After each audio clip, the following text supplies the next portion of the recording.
Hello and welcome to I am Galaxy StarCraft, and I'm bringing you another commentary here.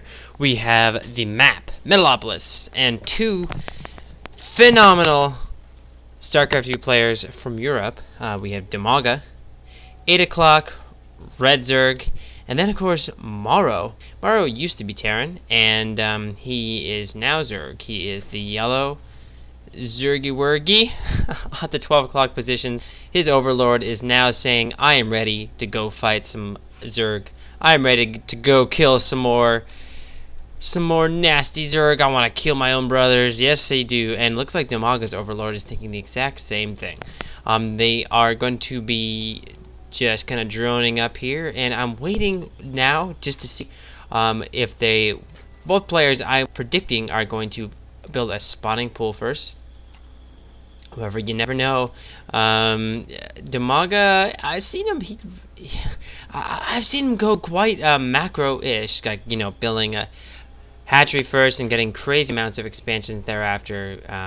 Almost like risking his life, getting all the expansions you can possibly imagine. But Morrow, I'm not as familiar with his Zerg play. I'm most familiar with his amazing Terran domination, in the IEM tournament all those months ago. And okay, here we go. Finally, it looks like Dimaga is going to be building a hatchery before pool. Wow, and Morrow has the exact same idea here. So that means that both players are about equal. Their hatcheries. Oops, sorry about the mouse. Always goes like this. I don't know why it does that. Anyway, yeah, it looks like they're building their hatcheries at the same time, and neither one knows where the other one is. But their overlords are going to kiss, or rather, spit at each other in the middle. Oh, no. That's not going to happen. Morrow is repositioning this overlord. Microwing the overlord takes exactly 300 APM. Absolutely. And this was played in a tournament recently, so tournament game, very exciting. Sometimes it can be more exciting than games on Battle.net because, well, let's face it, it's a tournament and money's on the line. So, extractor out for both players, and look at this. I just think that's pretty cool that it says current harvesters equals 3.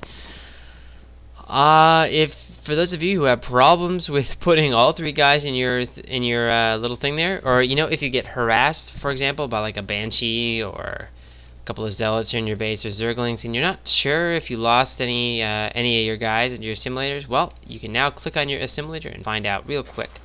So it looks like Morrow has taken all guys out of gas. He found out where his opponent was, and I'm guessing it's because he doesn't want any gas because he wants that zergling speed up, and then he wants to be able to build spine crawlers, queens, and zerglings. Also getting a baneling nest.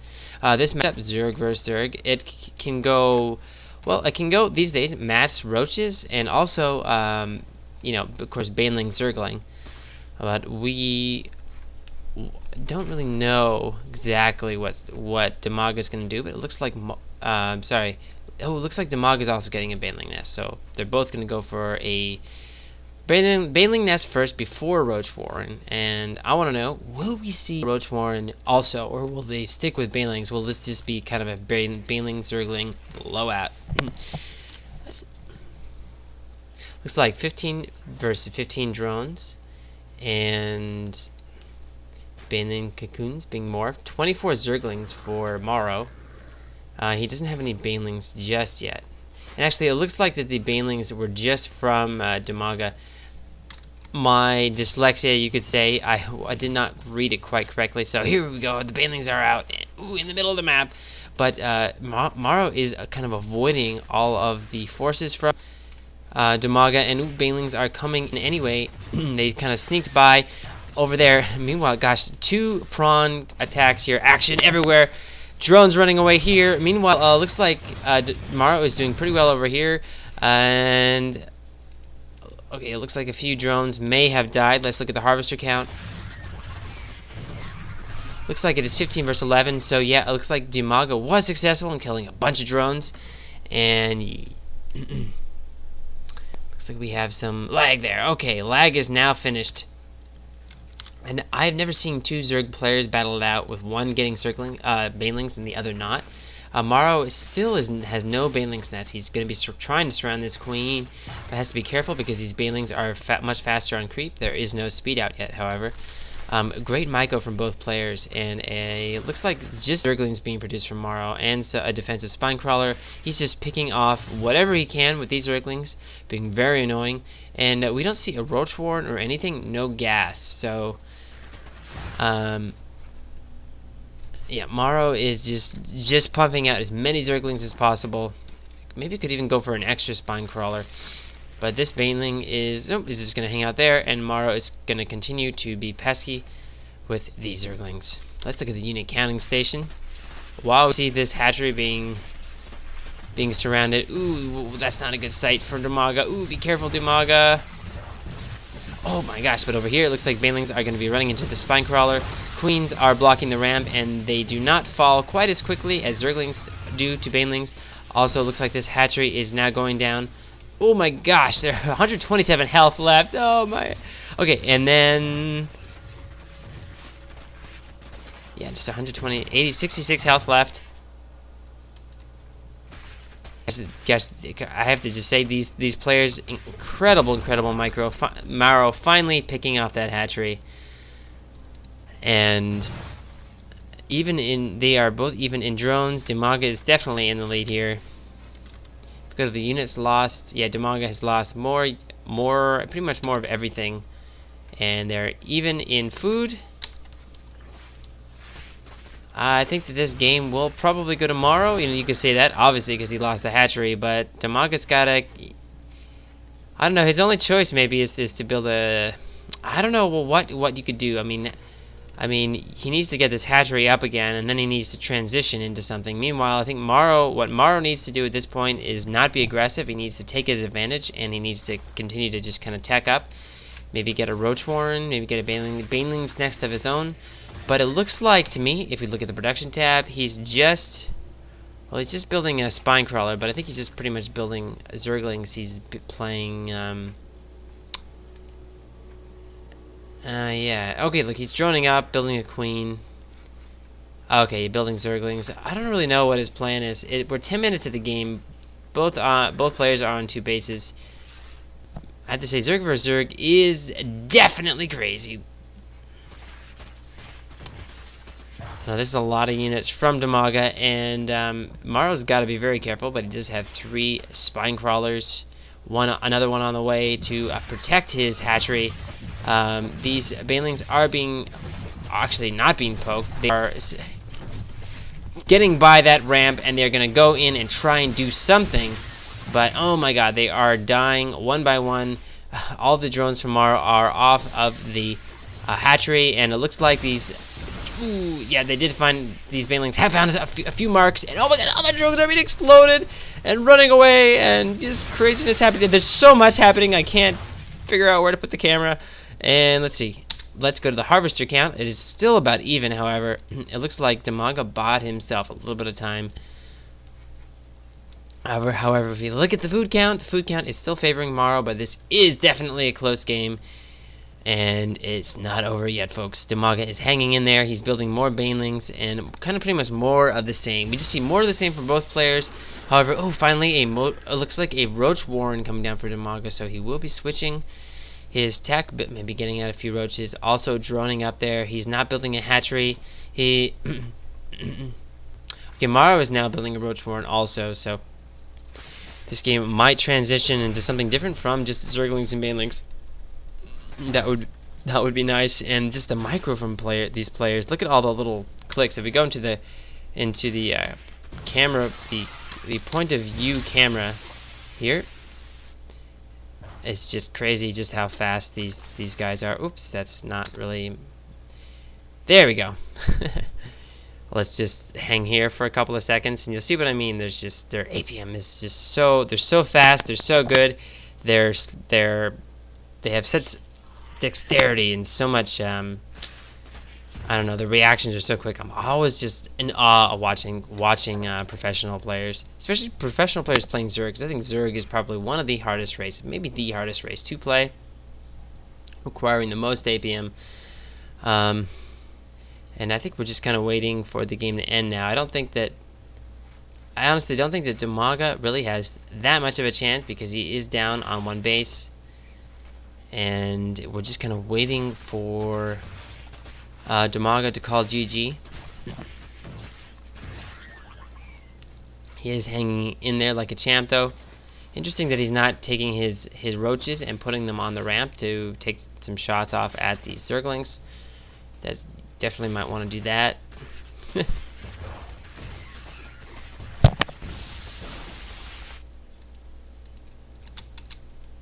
Just roaches now being produced by both players, and Dimaga is going to be moving out a little bit with these roaches, maybe thinking about a final push here before he GG's. I'm not exactly quite sure. He really needs to get, he also needs to get another expansion down because he's, look at the economy tab, he is definitely behind in the economy by about 400. And that's plenty of spine crawlers for Morrow. He's got enough roaches, and he's going to be able to defend quite easily against this number of roaches. Let's look at the units counting station. 28 versus 22 drones. 11 roaches versus 14.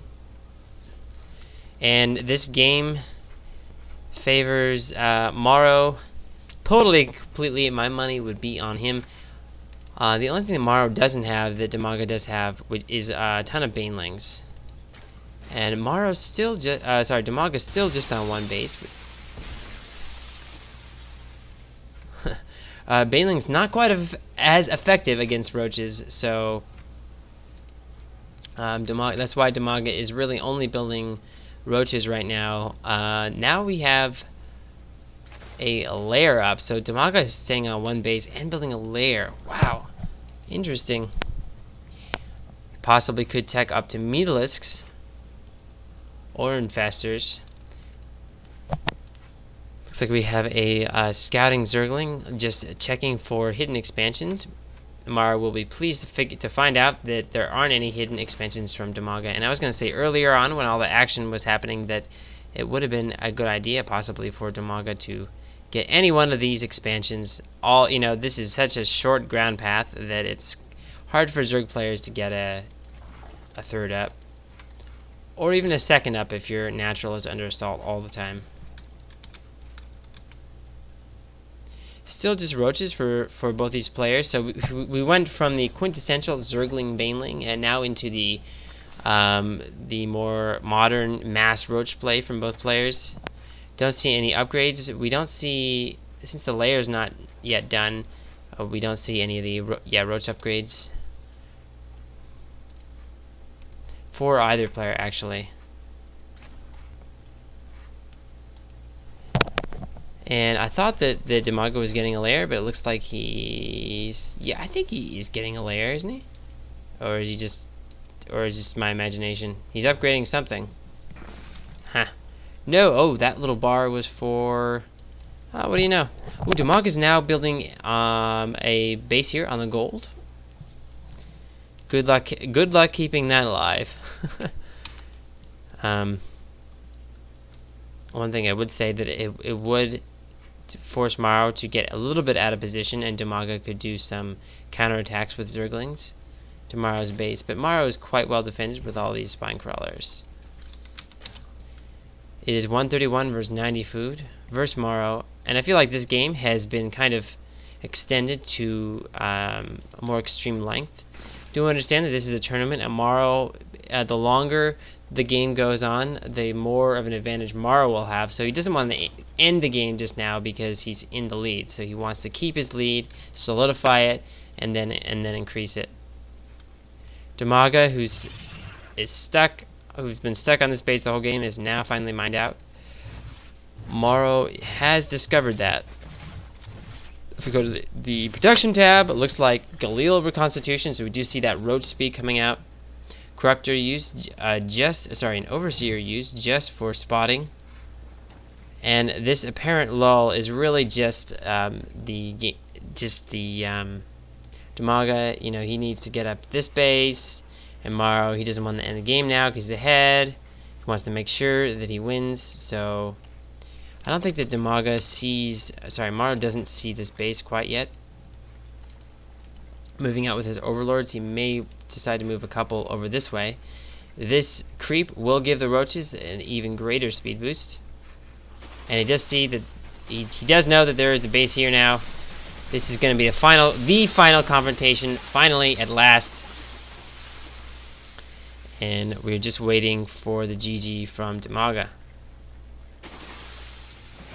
Well played, sir. Well played, Mr. Dimaga. One of my favorite Zergs, and he's always has also one of the greatest, a really great sense of humor. Finally, the GG from Dimaga. He's always giving smiley faces, and really just always happy, even if he loses. He knows this game is about having fun and not just about winning. Although winning definitely feels good. Impressive micro from both players.